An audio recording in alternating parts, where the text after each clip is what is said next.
Rajat Patidar, the mystery man, the magician of RCB. 17 বছর পর তিনি এমন কাজ করে দেখালেন যা 17 বছর ধরে আরসিবির সব দিগ্গজ captain Anil Kumble, Daniel ভিট্রি, Virat Kohli, fab ডুপ্লেসিসরা করে দেখাতে পারেনি। তবে কি তিনি সেই কাজ করে দেখাতে পারবেন যার জন্য 18 বছর ধরে আরসিবির কোটি কোটি ভক্তরা অপেক্ষা করে আছে? কি ম্যাজিক দেখালেন তিনি জানুন এই ভিডিওতে। তবে তার আগে আপনি যদি একজন আরসিবির ভক্ত হয়ে থাকেন তবে ভিডিওতে লাইক করতে ভুলবেন না। 17 বছর পর চেন্নাইয়ের দুর্গ চিপাক স্টেডিয়ামে হারালো আরসিবি। আরসিবির এই জয়ের নেপথ্যে সবচেয়ে উল্লেখযোগ্য অবদান রেখেছেন তাদের ক্যাপ্টেন রজত পাতিদার। 17 বছর পর তিনি সেই কাজ করে দেখালেন যা এর আগে আরসিবির কোনো ক্যাপ্টেন করে দেখাতে পারেননি। CSK chase master captain cool Mahendra Singh Dhoni 30 রানে নট আউট থাকলেও আরসিবি চেন্নাইকে 50 রানে হারালো তাদের মাঠেই।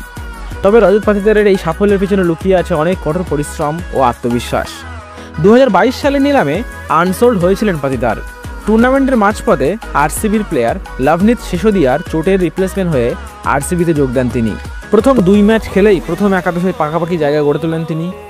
2022 সালেই সেই আইপিএলেই এলিমিনেটর ম্যাচে লখনউয়ের বিরুদ্ধে সেঞ্চুরি করে দলকে জয় এনে দিয়ে আরসিবির ভরসার প্লেয়ার হয়ে ওঠেন তিনি।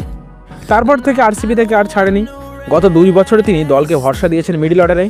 আর 2025 সালে আরসিবি তাকে 11 কোটি টাকার বিনিময়ে রিটার্ন করে।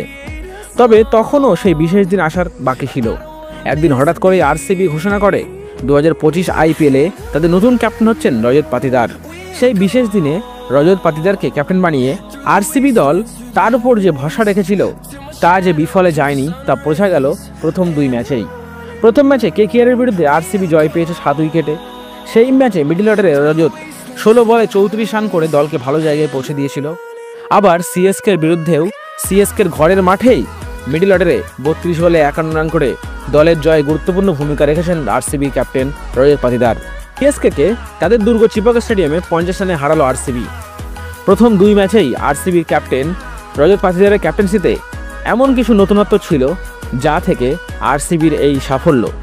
এই ম্যাচে আরসিবি টসে হেরে প্রথম ব্যাট করতে নেমে 20 ওভারে 196 রান তোলে।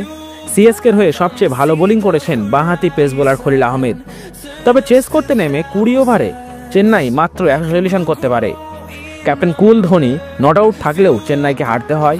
এই ম্যাচে রজতের ক্যাপ্টেন্সিতে মুগ্ধ সারা দেশ। তার ক্যাপ্টেন্সিতে দলের আবহাওয়া অনেকটাই পাল্টেছে। 2008 সালের পর এই প্রথম চিপাক স্টেডিয়ামে চেন্নাইকে হারালো আরসিবি, তাও আবার রজত পাতিদারের ক্যাপ্টেন্সিতে। প্রথম 2 ম্যাচ থেকেই মনে হচ্ছে রজত পাতিদার ও আরসিবি টিম একে অপরকে পরিপূর্ণ করেছে। তবে কি রজত পারবেন আরসিবির ভক্তদের 18 বছরের অপেক্ষার অবসান ঘটিয়ে আরসিবিকে সেই কাপ জেতাতে? আপনাদের মতামত কমেন্ট করে জানান আমাদের। আর আমাদের ভিডিওগুলি ভালো লাগলে অবশ্যই একটি লাইক ও শেয়ার করতে ভুলবেন না।